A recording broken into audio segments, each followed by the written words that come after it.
recovery. This is a progressive recovery that we're doing. We're not doing progressive addiction because we're not in addiction. We're in sobriety. We're abstaining from the things that made our lives unmanageable. And so if we're doing that, we're really coming to terms with our sobriety, and between you and God, you can be good afternoon, everybody. I hope you can hear me. I hope you can see me. Today's message is for October 19th. Now we're halfway, almost 2/3 of the way through October. And so what have we learned in October? That the steps are hugely important. And although there isn't a specific step that we're going to talk about in this reading, I did talk about them in my live streams earlier, and I really hope and implore you guys to get over there and watch those. I hope you guys do.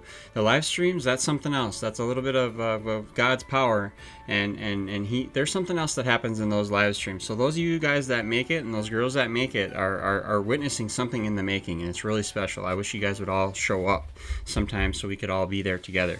But I get it. It is middle of the week and people are busy with work and such. So if you can watch it on the replay, I would even appreciate that so much, you guys. So today, October 19th, do I realize that I don't know how much time I have left? It may be later than I think. Am I going to do the things that I need to do before my time runs out? Amen. So by the way, what is my purpose for the rest of my life? If you haven't figured that out, we need to get on that too. And do I realize that all I have to do, do I realize all the things I need to do to wake up for all the wasted time? And do I know that I am living on borrowed time and that I would not even have this much time without recovery, without God, right? So, the grace of God. Woo! Am I going to make what I have left count? The time. So, meditation for the day, okay? So the thought for the day on these are usually, the thought is usually questions. It's usually thought-provoking. It gets inside your head and makes you think a little bit. But the meditation is where you soak it in. That's the meat on the bone, okay? I usually skip the thought for the day, honestly.